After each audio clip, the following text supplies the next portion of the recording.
están? ¿Bien? Bueno. Vamos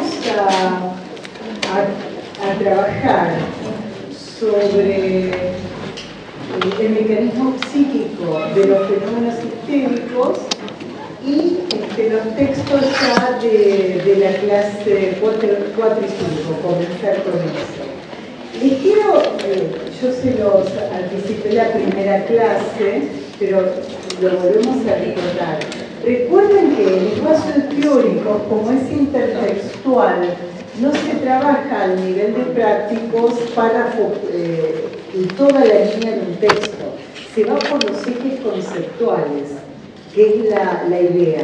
Por eso en la segunda clase yo les presenté todos los conceptos, intenté presentar todos los conceptos que íbamos a trabajar en estas clases.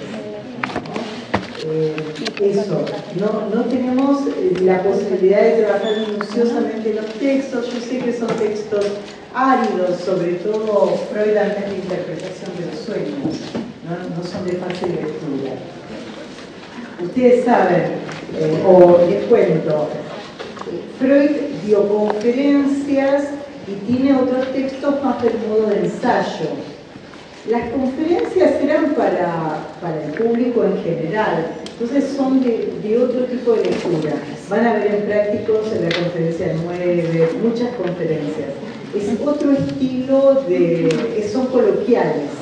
En cambio, todo lo que es metapsicológico, como empezamos a situar en los textos, pulsiones y destinos, el narcisismo, son textos muy áridos, porque va creando conceptos, además. Bueno, les anoto todo, haciendo esta salvedad, que no vamos a trabajar todo el texto, sino lo importante, para que después vayan a leerlos desde estas marcas de la clase, ¿sí? Para que no se pierdan sobre el mecanismo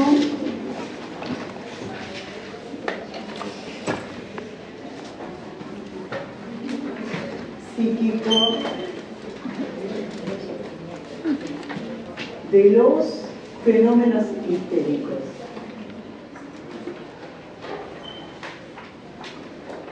Este texto hasta el año pasado se daba en prácticos. Yo les conté que se modificó el programa y este texto pasó a teórico. Profe, ¿puede ser que la cátedra tenía otro nombre? Sí. Les cuento un poquitito rápido, en un minuto, la historia de la cátedra. Psicoanálisis, con el micrófono.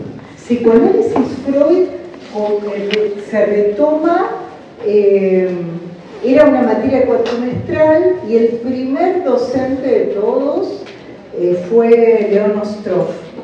En 1985, por concurso y en el advenimiento democrático, se hace anual, y se sigue llamando Psicoanálisis Freud, y gana el concurso la profesora Irene Friedenthal. Yo cursé en ese momento y después trabajé en la cátedra con Irene Friedenthal. Ella está hasta que se jubila en 2005. En 2005 gana el concurso Pablo Delgado, que se jubila en el 21. Después sigue una adjunta a cargo, que es Liliana Mossi, y el año pasado se presenta Silvia Pino y ganó el concurso. Esa es toda la historia. Hay una historia donde en la época de la dictadura militar estaba prohibido Freud, entre otros, Freud, Cortázar, qué sé yo, estaban todos prohibidos. Eso. Esa fue la historia. Después surge la cátedra paralela, que en ese momento fue Cosentino, después Lasnik, que actualmente está David. Y bueno, los que estamos hace mucho casi nos conocemos todos, ¿no? de ese tiempo. Así que sí hubo un cambio de programa por esta cuestión que les cuento. Y esto de historizar me parece interesante. Primero porque no está de moda. Es como que si viviéramos en un presente perpetuo y para mí no puedo entender la lógica si no historizo, tipo de dónde viene, dónde nació, cuál es el entramado, bueno, y esta cátedra tiene esa historia, y en el 85 vuelven un montón de docentes, muchos ya murieron, por suerte Irene no, y está muy bien. Vuelve Diana Rabinovich de Caracas, muchos se habían exiliado en Caracas, en México y en España. Empiezan a volver y se empiezan a armar las cátedras por concurso, con todas las cuestiones que esto tiene, y cada facultad tuvo su particularidad. Eso. Bueno, esa era respecto de todo por tu pregunta, que me alegra. Bueno, y esto de historizar también lo que vamos trabajando. Recuerden el programa, manéjense por el programa y vayan con lo que sugiere previo a los textos obligatorios, los puntos del programa. Entonces, sobre el mecanismo psíquico de los fenómenos histéricos, habíamos trabajado en la segunda clase, hoy lo repasamos porque por ahí no quedó claro. Mecanismo psíquico, esto es clave. Y después fenómenos histéricos, vamos a hablar de la histeria y del mecanismo psíquico. Con este título tenemos un montón de información. Si vamos pensando en las clases anteriores, ¿qué información nos da el título solo? ¿Qué dicen? ¿O quieren que hable todo yo? Y lo primero que dicen que hay una histeria que tiene un mecanismo psíquico, no del cuerpo. Exactamente. Entonces, vamos a situar. Si decimos histeria, estamos hablando de la psiconeurosis. Hacemos un pequeño repaso. Psiconeurosis de defensa, pero para entender lo que decimos, no es por otra cosa. La psiconeurosis de defensa, uno de los conjuntos de la psiconeurosis es la histeria. Otra es la neurosis obsesiva y otra es la paranoia, que no lo voy a escribir para no confundir, porque el texto de hoy es sobre la histeria. Si decimos mecanismo psíquico, quiere decir que hay otras categorías que no tienen mecanismo psíquico.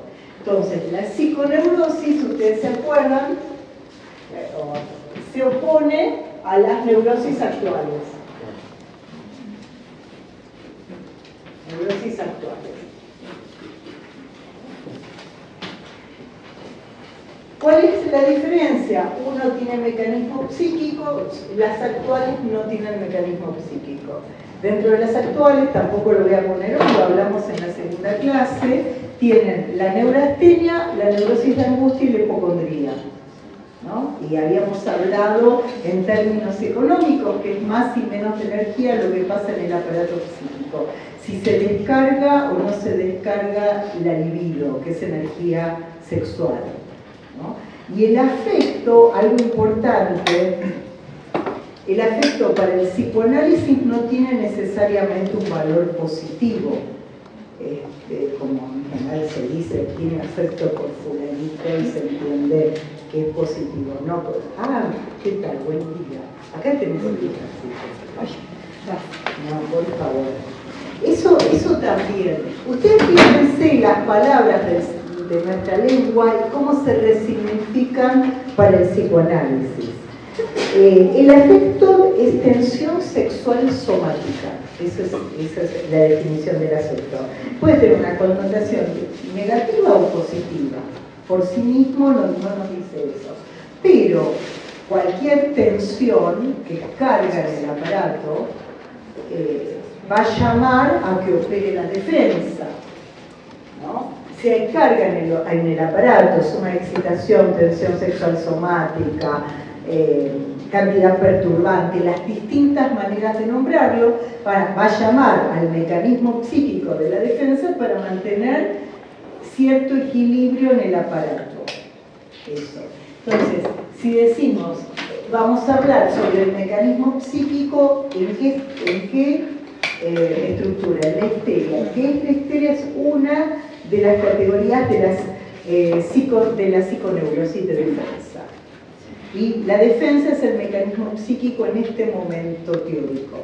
Después ya saben que va a haber represión y defensa, son sinónimos hasta 1914, donde la represión va a ser uno de los modos de la defensa, pero va a haber otros. Entonces, ¿qué se defiende? El aparato psíquico. ¿De qué? De una cantidad perturbante. Y acá estoy también hablando de la teoría traumática, que es inherente a la constitución subjetiva en la neurosis. Y histeria sería neurosis también. Psiconeurosis de defensa se nombraba en este momento. Esto tiene que ver con una nosología que opone neurosis actuales a psiconeurosis. Nosologías son sistemas de clasificación.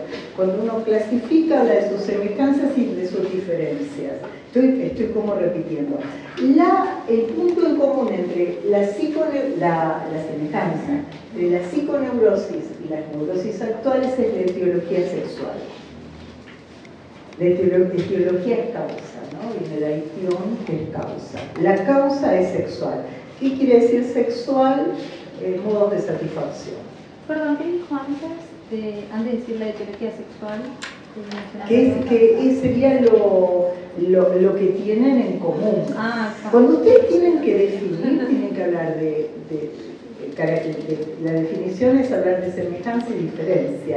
La semejanza es esa, la diferencia principal, no es la única, que en las neurosis actuales, como es actual, no hay mecanismo psíquico, no hay dos tiempos. Bueno, más o menos esto para saber de qué hablamos, y ahora hablamos.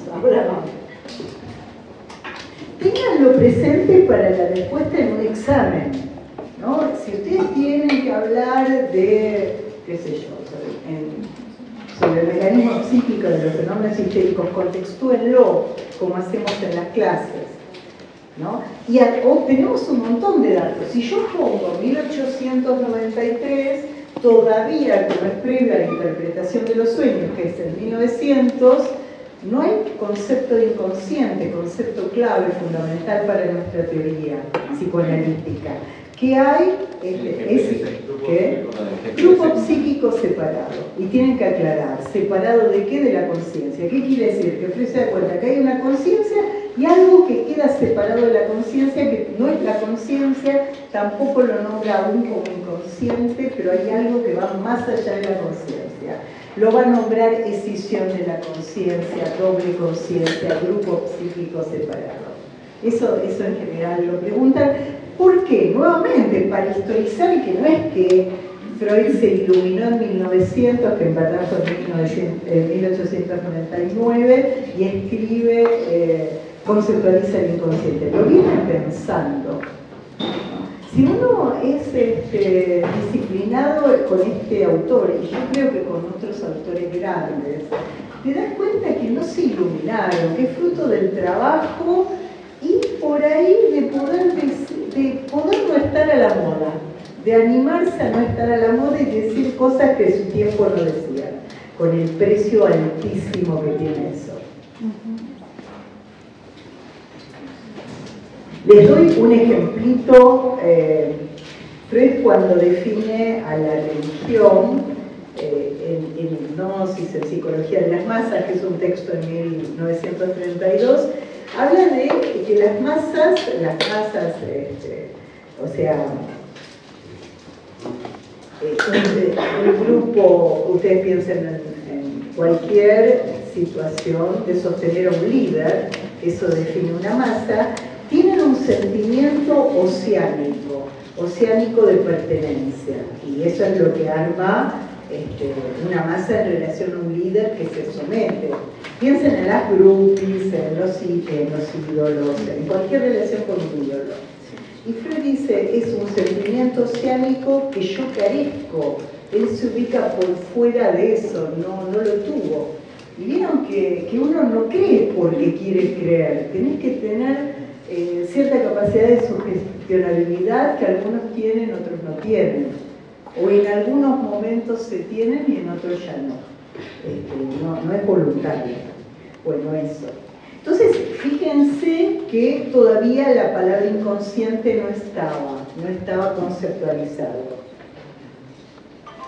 Esta es una conferencia. Cuando ustedes vayan a un texto, las primeras clases voy a ser como insistente con esto. Cuando ustedes vayan a un texto de Freud, que es el autor de la materia, fíjense si es una conferencia, un ensayo, quién está dirigido, en qué momento histórico, les va a dar mucha más información. Porque se lee el texto, pero también leer entre líneas es clave. Es clave para saber cómo uno está parado.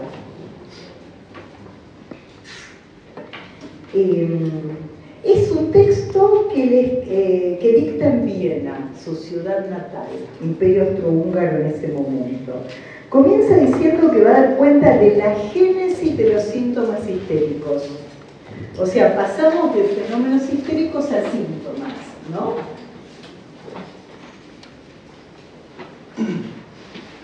Cualquier síntoma, no, los síntomas histéricos.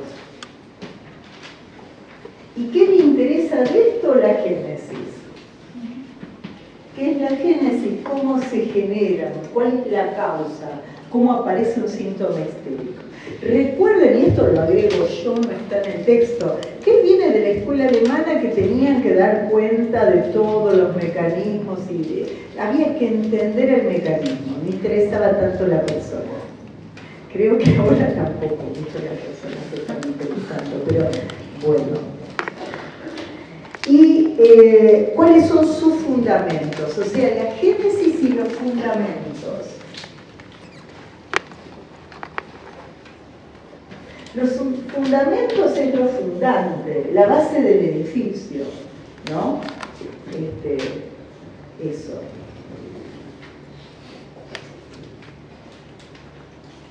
Me acuerdo de una escuela francesa, con Diana Rabinovich en ese tiempo, que había una pregunta que era por los fundamentos de un concepto.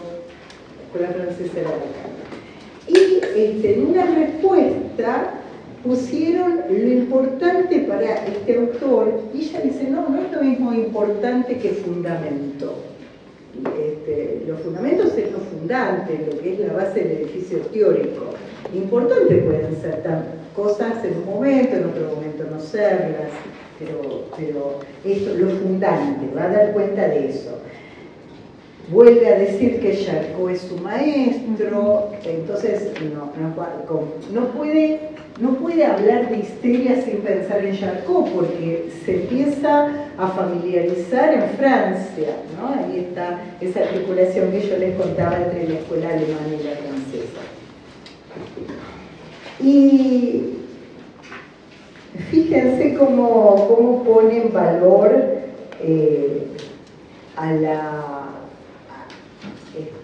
al padecimiento, al sufrimiento en esta estructura que es la estructura histérica. Se los digo a la letra. Él dice, haciendo referencia a que la observación deficiente o desatenta las leía anteriormente como simulación. Lo que habíamos hablado, que era un problema del método, no de los pacientes, que como, más que una observación desatenta, estaba en otro paradigma, que era lo mensurable. Él cambia el paradigma a la palabra, cómo arma el cuerpo la palabra, que es la clave en el síntoma histérico. Y esto seguimos, ¿no? El mecanismo del síntoma histérico se llama conversión. Ustedes cuando lean conversión ya saben que se está hablando de la histeria. ¿Qué es la conversión? de una representación que fue reprimida. ¿Por qué? Porque produce una carga de excitación, una carga de energía en el aparato psíquico, entonces actúa la defensa reprimiendo y se desplaza el afecto a otra representación corporal, ¿no? Pero es una representación corporal. Entonces es conversión de lo que sería la palabra en el cuerpo. Y este cuerpo, que no es el organismo, sino es un cuerpo constituido desde lo simbólico.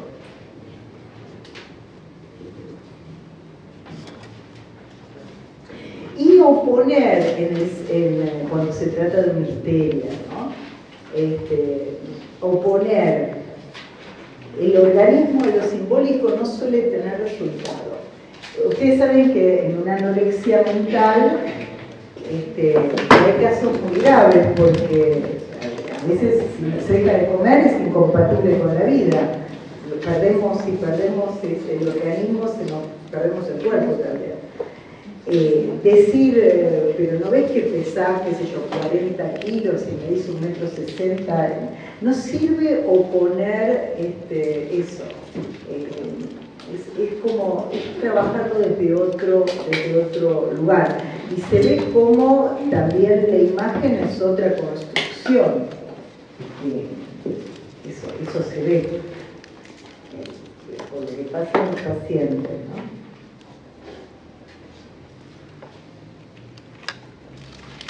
Y además de toma de Breuer, ¿se acuerdan de Breuer? Lo están viendo en otros espacios. Breuer, que se escribe Breuer. Toma de Breuer, que hay un nexo causal, esto es clave también, entre el trauma psíquico y el fenómeno histérico. Esto también, ¿no? Vamos a la histeria entre el trauma acontecido en la infancia y el fenómeno histérico.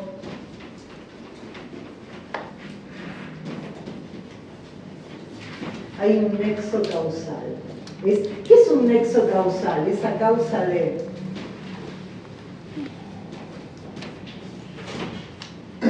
Les doy un ejemplo de lo que sería una inhibición en el caso de Emma, que ustedes lo trabajan en otros espacios.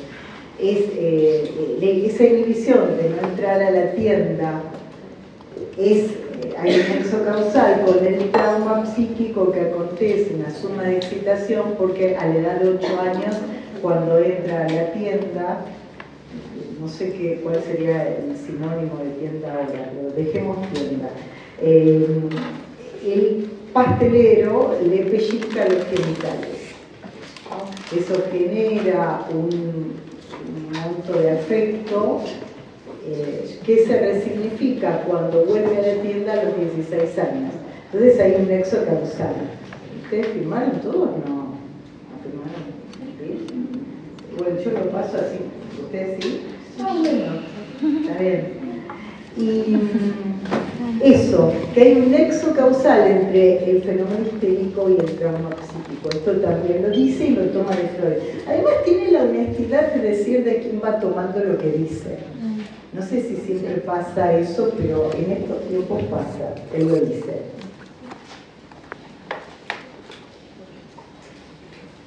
Después va a hablar de las condiciones del trauma. Que para algo ser nombrado trauma tiene que tener condiciones. Esto lo trabajamos en la segunda clase, ¿no? Lo de condiciones. Y ustedes anoten las condiciones. Dice, debe ser grave, y define qué es grave. Grave es pensar que estás amenazado de muerte. Representar peligro o amenaza para la existencia. Yo entiendo la existencia como que podés quedar al lado de eso. Vieron que por ahí un asalto para alguien lo deja marcado para siempre, pero y para otros no. Pero que no es lo que acontece, es cómo le pega a cada uno en cada momento. Eso de ser una amenaza para la existencia. Después hablar de la existencia no es cualquier cosa. Bueno, Freud es previo a Sartre, es el existencialista y habla de la esencia de la existencia y la existencia que no es una esencia. Y los problemas existenciales también. Bueno, la muerte, la vida, la existencia son problemas existenciales. Y esto tiene que estar amenazado en un trauma. Y tenemos muchísimos ejemplos sobre eso. Hay situaciones que amenazan la existencia. Hay gente para la que haber perdido un trabajo le amenazó la existencia. Y deja de ser quien fue y se tiene que reubicar. Y queda ahí muy, muy fuerte. O perder la tierra como el lugar donde uno nació. Hay situaciones traumáticas que tiene que quedar connotado a la amenaza de la existencia. Lo mismo, vieron que hay gente que emigra, hablo de emigrar en condiciones relativamente normales, y no sé, se va a Francia y es como un francés más. Y otro se mueve de barrio y no sabe quién es, se encuentra extrañado. Bueno, esto es porque cada uno lo vive de otra manera. La otra cuestión dice que el accidente traumático se repite. Va a aclarar que en verdad no es el accidente, la escena del accidente traumático. ¿Por qué? Porque hay como que no quedó gastada la carga respecto de la representación. Entonces, cuando hay una carga que continúa vigente respecto a una representación, insiste, trata de ser elaborada. Un buen lugar para elaborar son los sueños. Vieron que hay, no sé si les pasó, pero por ahí uno tiene una charla que le hubiera gustado tener con alguien y en un sueño parece que está teniendo esa charla y que algo se elabora a partir de ese sueño. Y por ahí, si nos va bien en el sueño, te dicen, quédate tranquila, ya está todo, no te preocupes más por esto.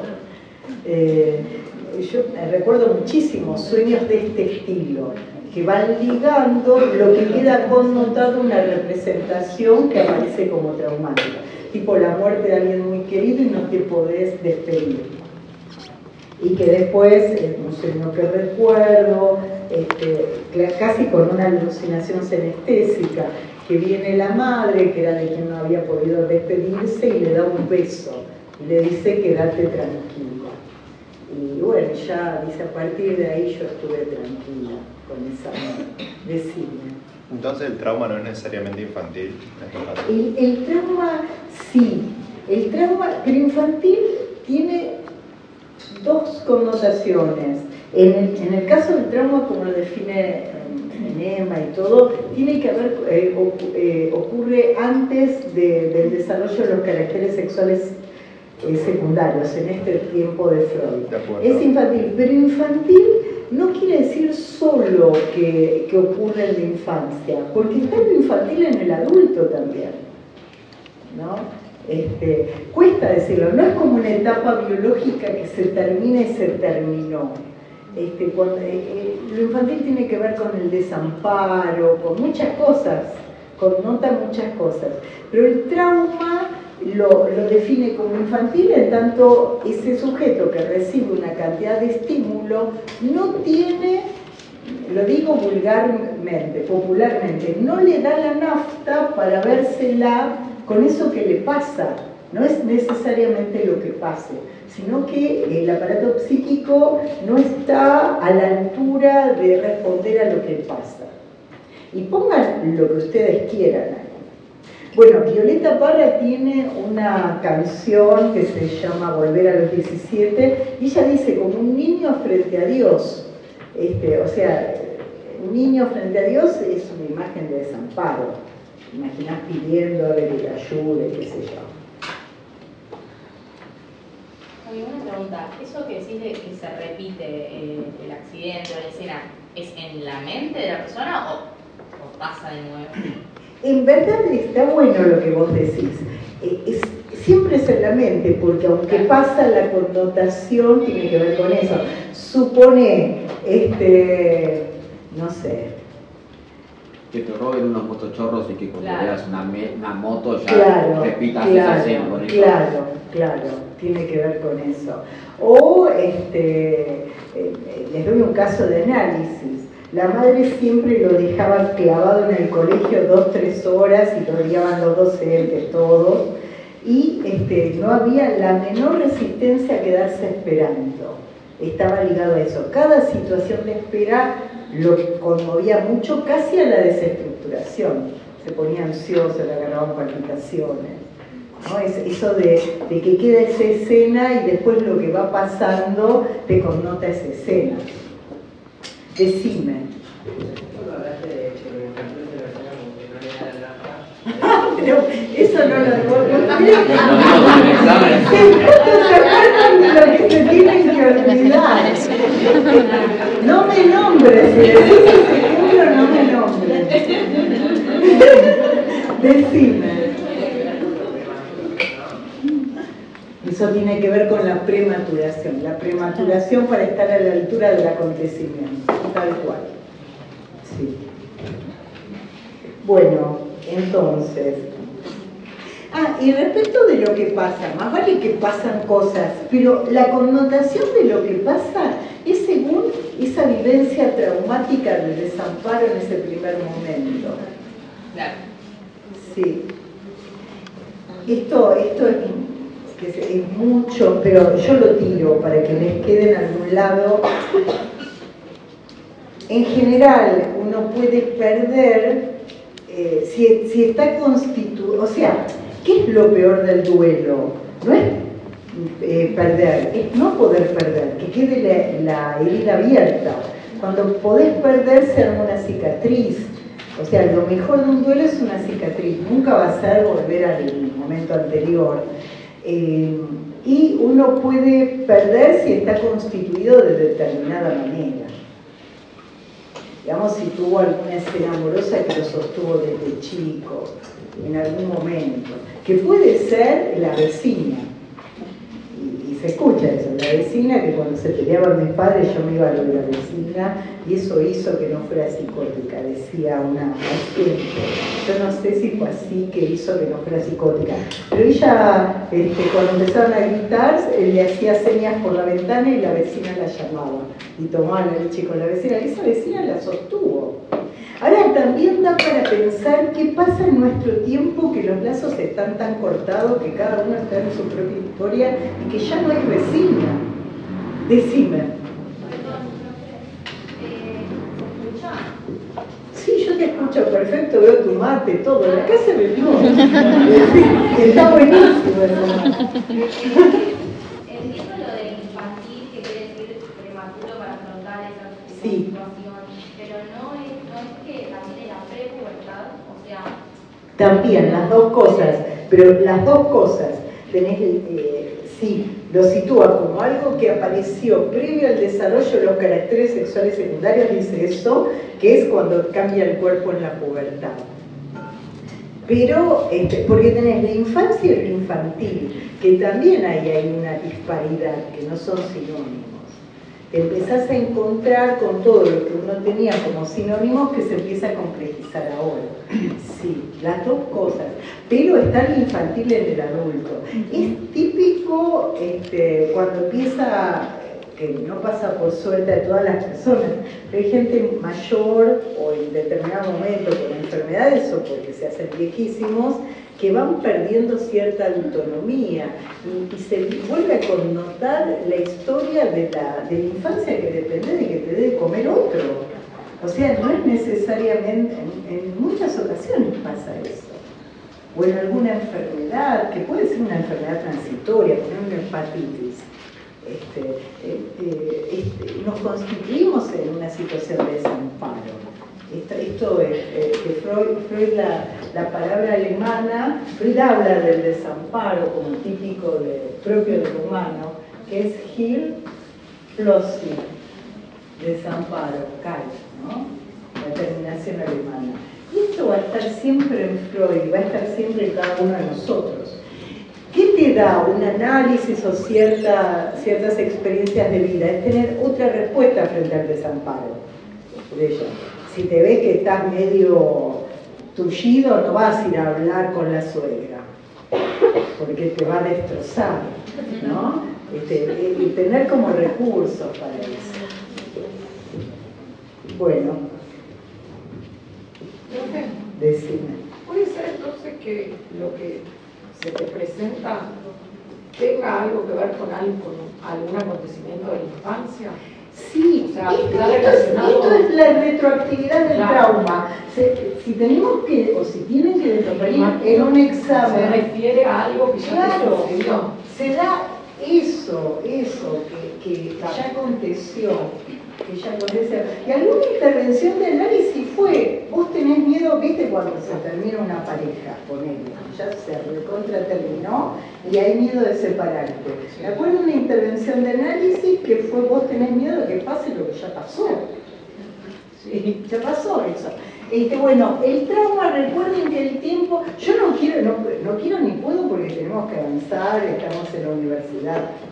El tiempo es retroactivo. Retroactivo o nachtraglich para retroactividad. ¿Se acuerdan que la escena 2, que era los 16 años de Emma, remite a la escena 1 de los 8 años? En el medio tienen el desarrollo de los caracteres sexuales secundarios. Esto. O sea, más o menos está ahí la idea. Y acá vuelven a decir lo que trabajamos de entrada, que Freud le debe el poder pensar la causa, la etiología del fenómeno histérico a lo que ve en la hipnosis, que se emitía una palabra y si, esto es clave, si la paciente o el paciente era sugestionable, se producía un efecto de hipnosis, ¿no? Un efecto de parálisis por una indicación de palabra. Hay algo que no terminé de entender o lo interpreté mal, es que él dice que mediante la hipnosis, cuando llegan a la causa, desaparece el síntoma. No lo interpretaste mal. Él empieza a ver que, tal cual, que cuando se llegaba a la causa de lo que había acontecido, desaparecía el síntoma. Pero dice muy temprano, igual hay un resto, que esto es muy importante, hay un resto que se desplaza a otros síntomas. O sea, nunca se aborda la causa por completo, ¿no? Nunca es restitutivo por completo, siempre hay una cantidad perturbante y eso nos constituye como sujetos deseantes. El deseo es pura perturbación. Por eso, si alguien está atiborrado de cosas, no hay mucho espacio para el deseo. Eso es así, ¿no? Dice, bueno, encontramos la causa, pero hay un resto desplazable que arma otros síntomas. Y esto es el punto importante, no es que somos felices, ¿no? A nivel Hollywood, no, se desplaza a otra película. Eso él lo sitúa ahí. Y les doy un ejemplo de la hipnosis de la palabra del otro. En esta paciente que les vengo contando, además, justo lo operaron cuando comenzamos el año lectivo, y la escucho seguido, más ahora. Bueno, la operaron, le sacaron el tumor, y después le hacen un estudio y le tienen que sacar un pedazo más grande alrededor. Pero no hay ningún órgano comprometido, o sea, tiene muy buen pronóstico. Se le ocurre preguntarle a la médica, cosa que no hay que hacer. Uno tiene que preguntar al otro lo que el otro sabe, no lo que el otro no sabe. A mí no me pregunten cómo funciona, no sé, el cromosoma no sé cuánto. Siempre se le pregunta al otro lo que el otro sabe. Porque la pasás mal si le preguntas al otro. Porque, bueno, le pregunta, después de la segunda operación, bueno, con esto ya está. Dice, sí, salió todo bien, pero ya está, me quedo tranquila. Y le dice, bueno, si está todo tomado, se sacaría el pecho, pero vos sabés que no tenés ningún otro órgano comprometido. con el todo tomado, fue como una palabra hipnótica. No pudo dormir esa noche, se acordó de la madre, toda tomada, que se murió a los 45 años. Me escribe, tengo todo escrito, me lo escribe a las 2 de la mañana y me dice, no te puedo grabar porque el otro está durmiendo. Y después me graba. Por suerte, yo le dije que a la hora que le pase algo me diga y yo cuando lo escucho le respondo. Entonces me está grabando porque está muy angustiada con esto. Y bueno, la palabra todo tomado fue traumática, le remite a esta escena de la muerte prematura para ella de su madre, pero además es hipnótica. Es la médica que le dice todo toma, si está todo tomado, y el otro, y esto seguro se lo voy a decir, el otro te dice todo tomado y vos ya te morís. Es el tema hipnótico. O te veo mal, estoy mal, no, el otro te ve mal, qué sé yo, el otro ve lo que puede ver. Como esas frases que nos tocan tanto son hipnóticas. Y en algún momento con las defensas bajas somos más sugestionables que en otros momentos, más ciertas estructuras. La histeria tiene una particularidad para la sugestionabilidad, más que la neurosis obsesiva. Pero esas palabras hipnóticas, ¿qué es lo que trata de situar Freud sobre la etiología del mecanismo psíquico, ¿no? En la etiología sobre el mecanismo psíquico de los fenómenos histéricos, que se trata de ver la causa. Es como él pone en juego todo. Profe, una pregunta, creo que ya lo dijo, no sé, capaz es básica, pero ¿cuál era la diferencia entre histeria común e histeria traumática? Vos tenés que situar, la histeria de la que se va a tratar es de la histeria de defensa. Él empieza a hablar de todas las histerias, pero la histeria que le compete al psicoanálisis es la histeria de defensa.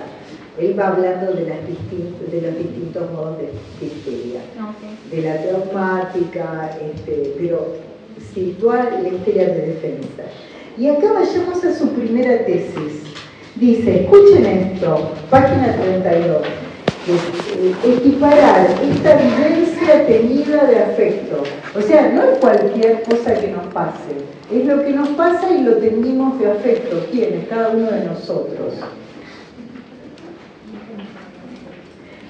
A aquella gran vivencia traumática que está en la base de la histeria traumática. Ahí tenés la definición, página 32. O sea, en la base está el trauma, en la base está el trauma de la histeria traumática. Pero cuando se produce un fenómeno histérico, estás hablando de la histeria de defensa. Pero él dice que se equipara esa vivencia teñida de afecto, al trauma constitutivo. O sea, cualquier situación, supongamos que nos toque algo de desamparo, que para cada uno va a ser lo que es para cada uno o cada una, va a remitir al desamparo inicial con el que venimos al mundo. Que si alguien no te cobija, te morís. Y por varios años pasa eso. Ahora es como 30, 40 años. Pero antes eran 2, ¿no? Sí, tengo una hija grande.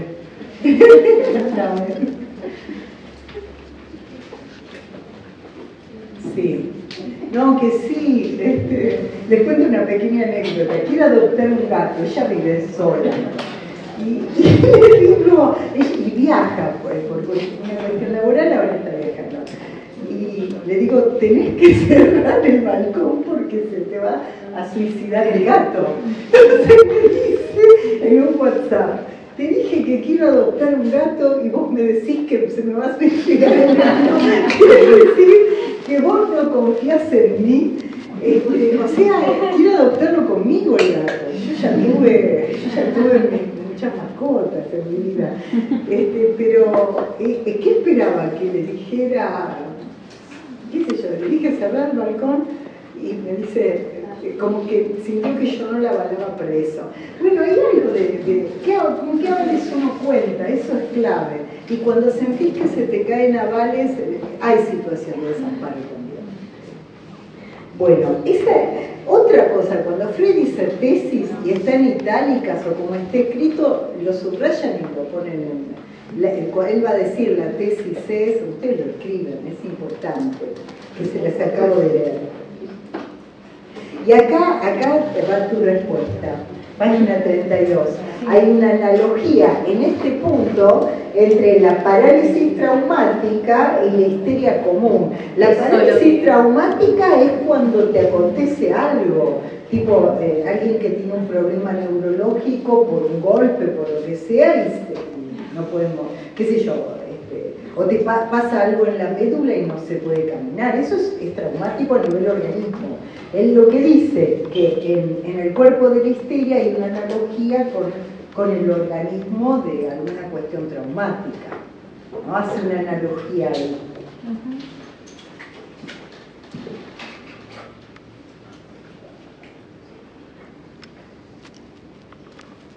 Acá está, y esto era leído como una pasión por el origen en Freud, donde hace equivaler el factor ocasionador de la histeria con el accidente traumático, ¿no?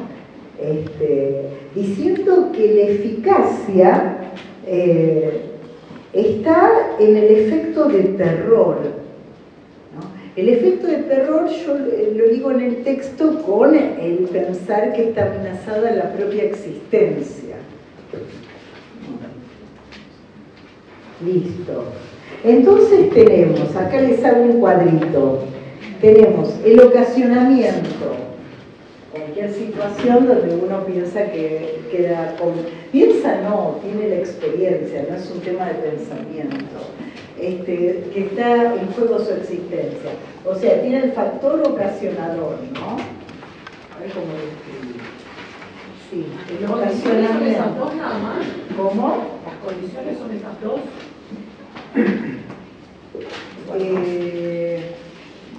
Sí, que se repite Y que es grave. y que es grave. Sí. Y acá en la página 36 es donde va a decir el síndrome histérico está unívocamente determinado y puede ser removido, dice cesa la causa, cesa el efecto, que es lo que dicen, pero después en los mismos textos de la época, va a decir siempre hay un resto desplazable. Esto era lo que a él lo movía a buscar la causa, había una pasión por esto, también para hablar con su época, ¿no? Entonces tenemos el ocasionamiento. La repetición, tiene que haber una repetición. Si algo se ocasiona y queda ahí, no pasa nada. Algo que se vuelva a repetir esa sensación traumática, una repetición ligada a un monto de afecto.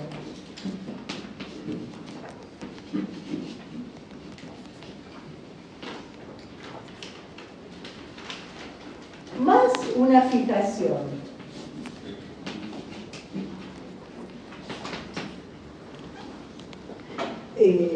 Que algo además quede fijado en eso. Como por ejemplo esta persona que lo angustiaba terriblemente que alguien no llegara en el momento, en el momento, o sea, no se lo podía dejar, se lo podía dejar esperando, pero se lo angustiaba, ni 5 minutos.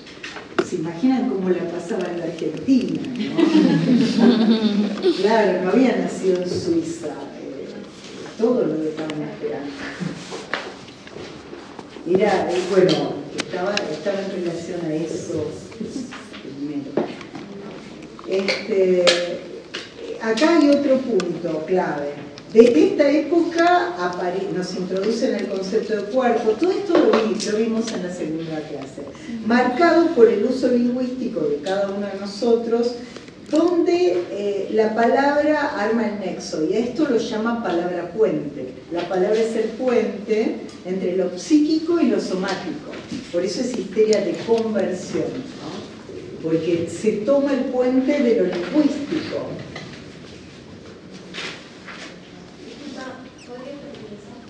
Que está como lo clave, que hay una palabra puente entre lo somático y lo psíquico. Por ejemplo, lo que yo les decía la otra vez de me clavaba la mirada en el entrecejo y tenía dolor de cabeza en el entrecejo, ¿no? Esto de la palabra es el puente con el cuerpo. Entonces le duele la cabeza por esa mirada.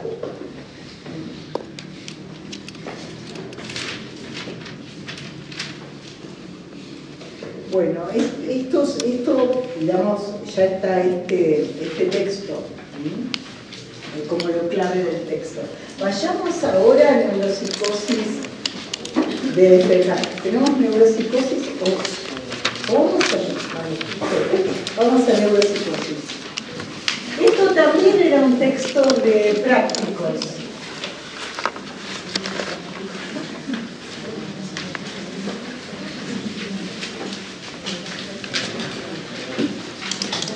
Siempre reparen en el título, siempre.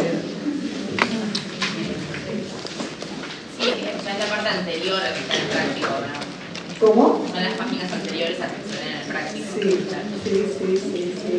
Sí, tal cual. Neuropsicosis ya vimos, ¿no? Neuropsicosis de defensa.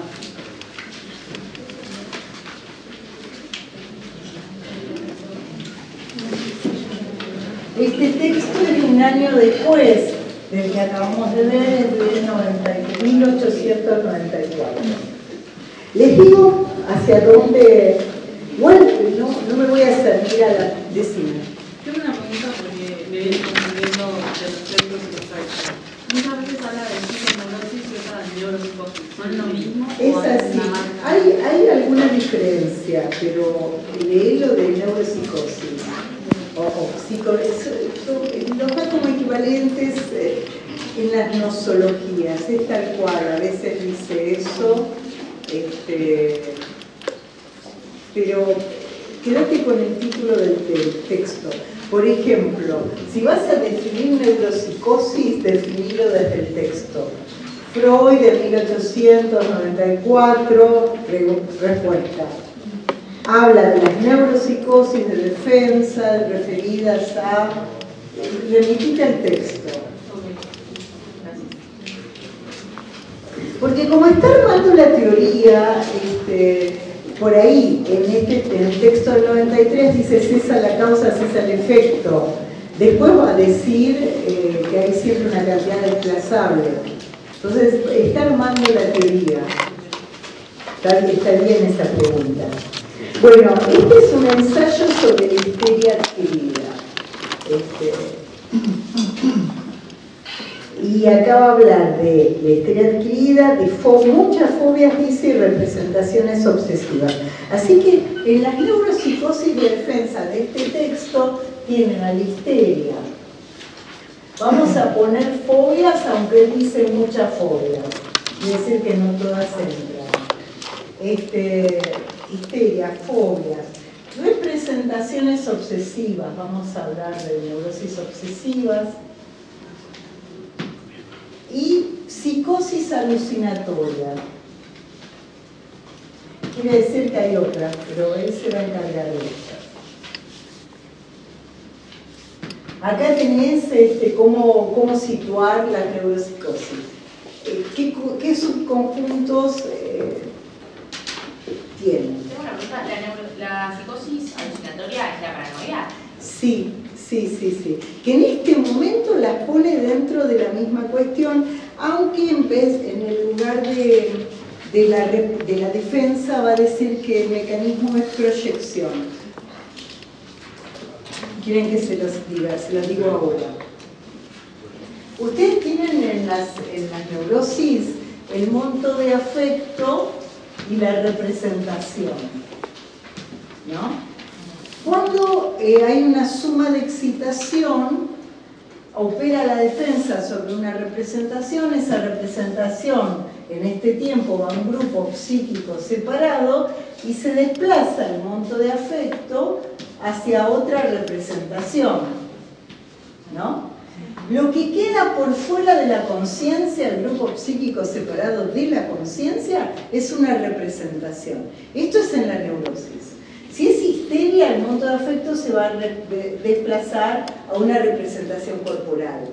Si es neurosis obsesiva, se va a desplazar a una representación del pensamiento.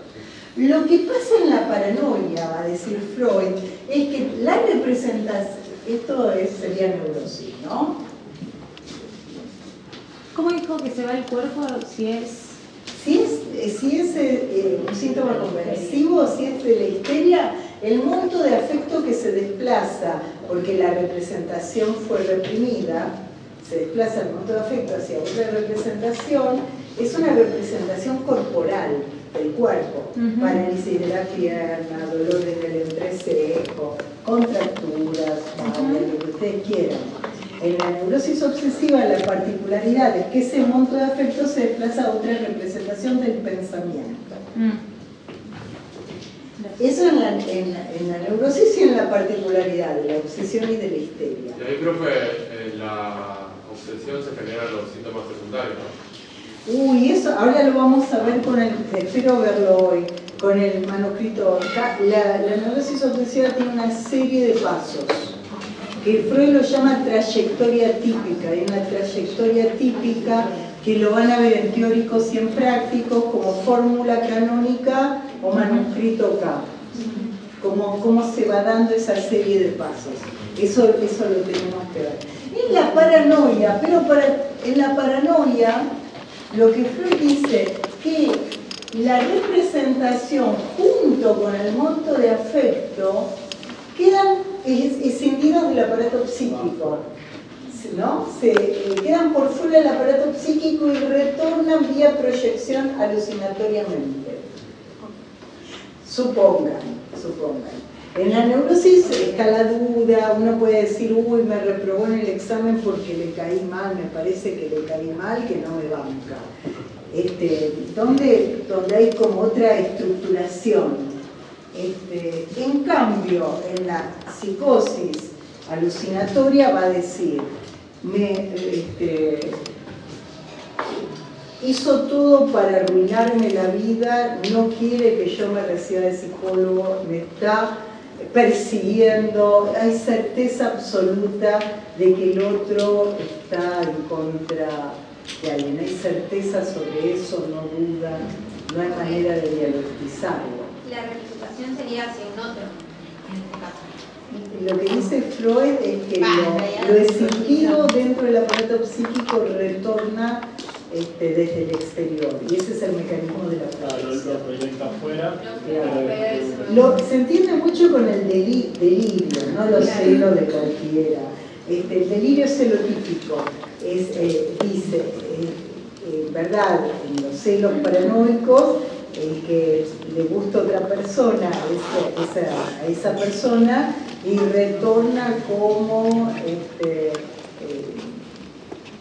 con una certeza de que el otro tiene celos, de que el otro lo engaña. Decime, sí, ahí. Dale. ¿Pero qué es alucinatoria? Claro, pero no es una alucinación con certeza delirante e inconmovible, porque en la neurosis hay ciertas alucinaciones. Qué sé yo, uno va caminando y le parece verse en una imagen que no está, o por ahí uno está hablando y siente una sombra atrás, hay ciertos efectos, pero no es certero de supongan, se corta la luz y no es apagan la luz para que el teórico no se pueda, es la certeza del otro como el otro perjudica con certeza del otro. Claro, porque yo entendía tipo alucinación como que vamos separado en dos, ilusión como una exageración de algún, bueno, que esto lo veo más grande, y alucinación ya directamente como ver algo que no está ahí. Pero no es un tema de cantidad, es un tema de certeza o duda. Claro. Entonces un neurótico lo conmoves y terminamos dudando, bueno, pero ¿te parece que fue así? Claro, es una certeza absoluta de que está pasando algo. Y es autodirigido, le quiere perjudicar, viene a perjudicar. Y ya lo van a ver que hay una detención libidinal en el yo, por eso la megalomanía, bueno, hay una serie de cosas. Pero no nos vamos a detener, es solo para que para que vean lo que psicosis alucinatoria en el 94 lo pone dentro de las neuropsicosis y definir como neuropsicosis de ley. Siempre que escriban sobre un concepto, pongan desde qué texto, sobre todo si se acuerdan de sí. Bueno, la fobia aparece después, antes. Sí, la fobia lo trabaja con Juanito, pero hay un desplazamiento. La diferencia con la fobia, que no es una representación corporal como en la histeria o una representación del pensamiento, es a un objeto. La fobia en Freud es con objeto. Es al caballo de Juanito, puede ser, es un objeto y que te organiza la vida. Si esquivas ese objeto, puedes seguir tu vida. La fobia está ligada a una representación que es un objeto. ¿Sí? Bueno, dale. Cuando hay las neurosis, actúa la defensa reprimiendo la representación y la lleva al grupo psíquico separado. Sí. En la paranoia, la defensa es la proyección que lleva el afecto y la representación al grupo psíquico separado. Pero no habla de grupo, dice por fuera del aparato psíquico. Por fuera del aparato psíquico. Queda por fuera del aparato psíquico. Y retorna vía proyección, eso es otra cosa. Y acá es donde nombra en este texto a Janet, el que toma de Janet la escisión de la conciencia, con la formación del grupo psíquico separado, este texto. Sí. La paciente de la conferencia 16, ¿en qué lectura entraría? Conocer los dominantes. Lo que, sí, con los datos que da, lo que pasa es que... Son los ensayos, ¿no? Sí, el punto... o más paranoia? Y a veces Freud no da los suficientes datos como para concluir en eso. Pero si no hay conmoción, y hay certeza delirante, de perjuicio, de obsesión, lo que pasa es que tampoco por el fenómeno lo podés determinar solamente. Porque falta un montón de datos. Falta la relación, lo que pasa es que es la... ¿Qué haces esta? La cuarta, esperen. Falta la relación al deseo. Si la relación al deseo es al modo de la insatisfacción en la histeria o al modo de la procrastinación o imposibilidad del obsesivo para mantenerlo vigente. Tenés un montón de otros datos para determinar qué estructura, que no es poco determinar qué estructura, porque la asociación libre es para la neurosis, para la neurosis obsesiva o la histeria. No podés asociar libremente a un psicótico, porque lo libre es porque es sobre determinación del inconsciente, ahí es otra estructuración. Pero banquen un poco que con los textos yo creo que se va a ir respondiendo. Bueno, decime. Perdón, había dicho que en la psicosis las representaciones quedaban por fuera de... La representación ligada al monto de afecto queda por fuera del aparato psíquico. No es que va un grupo psíquico separado como en las neurosis. Queda fuera del aparato psíquico y retorna alucinativamente vía alucinación por proyección. Y usa la palabra proyección como otra diferencia, que no es defensa ni represión, sino proyección. Nuevamente la etiología es sexual. Y otra cuestión súper importante. Freud va a hablar acá de una fuente, ustedes pongan toda la frase, yo voy a poner nada más que la sigla, porque después van a ver la sigla y no van a saber de qué se trata. Sí, fuente, independiente de desprendimiento de displacer. ¿Qué va a decir Freud? Cuando una representación queda por fuera de la conciencia, se va a una fuente que es independiente de qué? De la conciencia, pero independiente de desprendimiento de displacer. Y esto lo llama hipótesis auxiliar.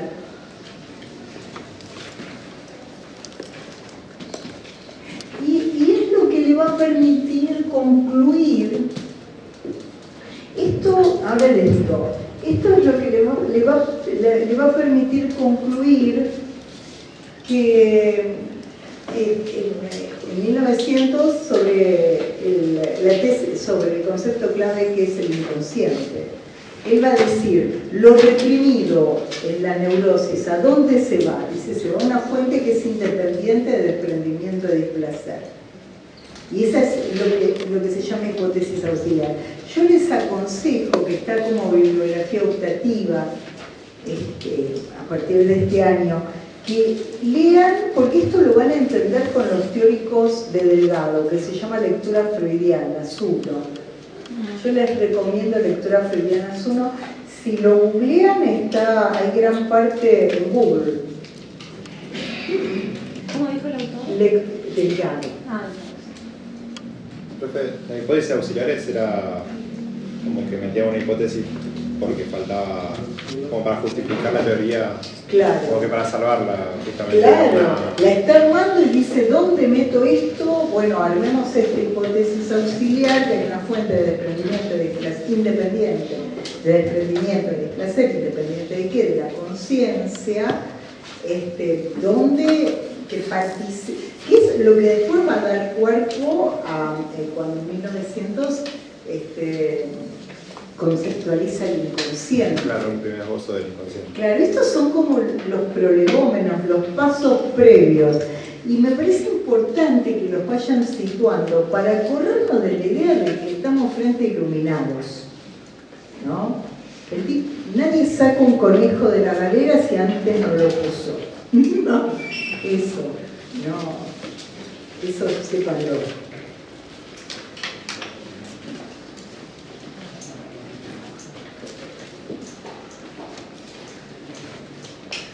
Les doy una pregunta que fue tomada en algún momento para que vayan al texto también con esto. Caracteriza y diferencie el funcionamiento de la defensa en la histeria y en la neurosis obsesiva según el texto Neuropsicosocial de defensa. Caracterice y diferencie, yo no sé qué preguntas me van a tomar, pero para que tengan presente cómo se articula una pregunta. Caracterice y diferencie el funcionamiento de la defensa, tienen que decir esto que fue dicho, ¿no? El funcionamiento de la defensa en la histeria y en la neurosis obsesiva según el texto Neuropsicosocial de defensa.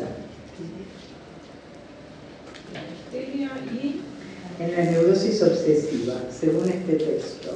Ven que no se meten con paranoia porque le pueden preguntar igual, que tienen que hablar, que tanto el monto de afecto como la representación quedan por fuera del aparato psíquico y retorna vía alucinatoriamente por la proyección. No hay otra respuesta que esa en este tiempo. Después hay otra cuestión que les va a sonar de las clases, es la vivencia sexual prematura y traumática. ¿No? Esto lo vieron. Bueno. Profe, cuando empezaste la clase, dijiste no sé qué, traumatismo inherente a no sé qué, constitutivo. Ah, que el trauma es inherente a la constitución de ser sujeto hablante. Ah, claro. Y que la sexualidad es esencialmente traumática. Esto es, ¿por qué? Porque nos erotizan personas que luego van a estar prohibidas. Entonces, lo van a ver por el complejo de Edipo. ¿Te gusta, te erotiza a alguien que no es lo mismo que amar? Son cosas diferentes, que tiene algo de los objetos parentales, pero no puede ser muy parecido tampoco porque se torna incestuoso. Es una complicación. Rompe Freud con Platón, con la idea de la media naranja, que uno encuentra al otro y se complementa. Eso no hay complemento. Nadie te complementa nada, salvo en un ratito que estás medio hipnotizado. Porque el enamoramiento, no, pero en serio, lo que digo es muy en serio.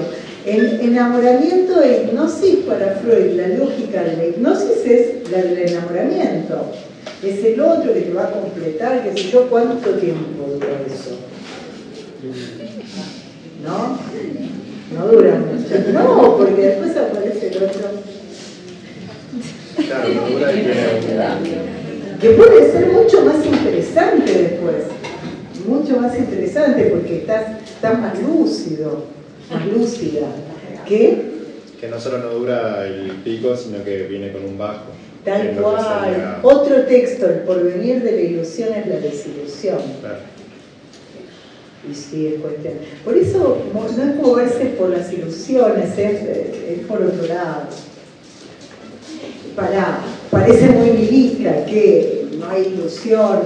Sí, pero vas a una ilusión sabiendo que es una ilusión. Claro, como un paso necesario antes de... Un paso necesario, va a durar un tiempo, qué sé yo, después entre otras cosas, si la hay, si se construye.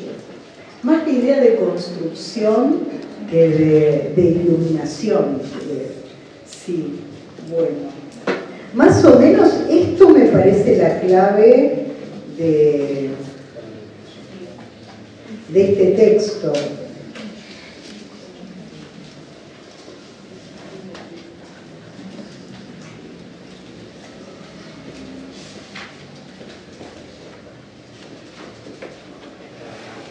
Esta es como la clave. O sea, la neurosis de defensa, la hipótesis auxiliar. Sí, que se las leo. La hipótesis auxiliar del texto está en el último parrafito, página 61. ¿Ven? Cuando van al texto se acuerdan de lo que escribimos en el pizarrón. Representación auxiliar, dice Freud. Va a hablar de un monto de afecto, de una suma de excitación, que son palabras que venimos repitiendo desde el primer día, monto de afecto, suma de excitación, como cantidad, o sea, ¿qué es la suma de excitación? Y acá lo define. En principio es una cantidad.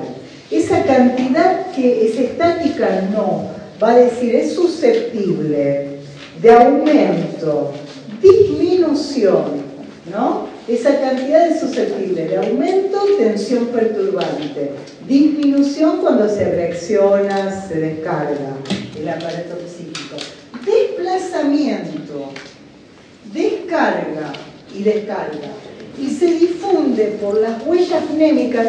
Huellas mnémicas es sinónimo de representaciones. Representación, huella mnémica, ya lo van a ver en el esquema de Feynman, interpretación de los sueños. Dice, se difunde por las huellas mnémicas de la representación, es como lo haría una carga eléctrica.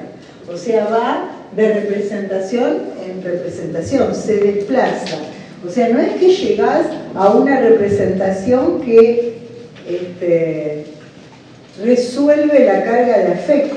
Por eso entra en contradicción con cesa la causa, cesa el efecto. Encontrás la causa, cesa el efecto. Porque hay una cantidad que siempre se va desplazando. Y esto lo sitúa en la representación auxiliar, ¿no? ¿Qué? Neuropsicosis de defensa. Página 61. O sea, bueno, que acá modifica lo que dijo en el texto anterior, como que este sí claro, es una parte de claro. Él dice esto y después al año siguiente dice, no, hay algo que siempre continúa. Y es verdad, produce un aligeramiento, palabras freudianas, pero es por un rato. Después esa cantidad perturbante continúa y se va desplazando. No hay palabra que nombre. Por eso la perturbación, el conflicto, es inherente al sujeto del inconsciente. Nada resuelve el conflicto, lo que sí te cambia es la posición frente al conflicto. No es lo mismo sentirse objeto caído de lo que te pasa que es sujeto del conflicto y vas haciendo con los distintos conflictos. Es con el conflicto siempre. Nadie te cura de la muerte, propia, de la de los otros, del amor, del desamor, no hay nada de eso. No hay ninguna pastilla que prometa nada. Y las pastillas tampoco prometen nada, ¿no? Después necesitas más cantidad. Estoy hablando de los psicofármacos, drogas permitidas, no las prohibidas. Las prohibidas es de otra facultad. No, drogas permitidas, claro, bueno, sí está, se volvió a bañar, no se bañaba, no está tan depresivo, al mes te dicen, uy, la verdad, le cambiaron la dosis, está insoportable. Ese es el discurso respecto a eso. Bueno, y ahora nos vamos a la forma.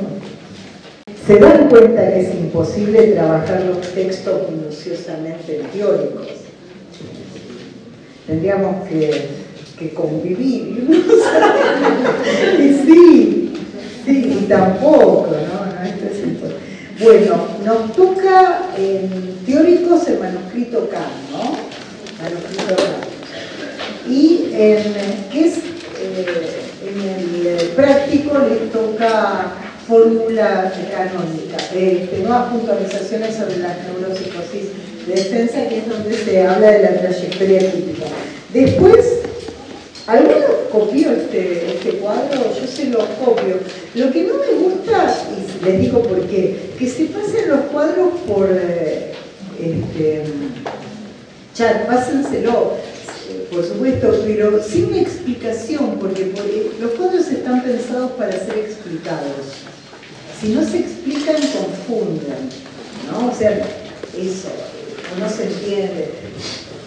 Yo pensé los cuadros para la explicación, son con el teórico, no son en el lugar del teórico. Porque no se entiende. Pues vayamos, ¿cómo venimos con el tiempo? ¿Qué me dicen? Ah, no.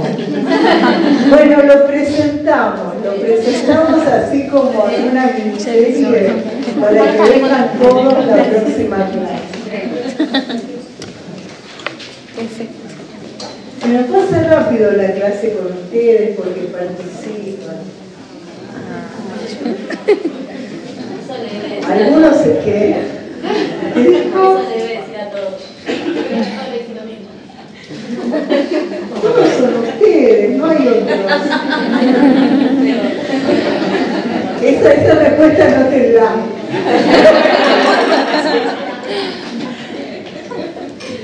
¿Qué es este momento? Muy interesante. No es este momento, lo demás no importa, estamos acá nosotros. Vayamos.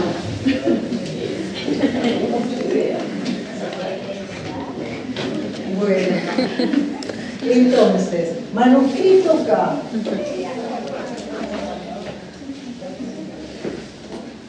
Lo presentamos. No escribo mucho porque lo presentamos. Después,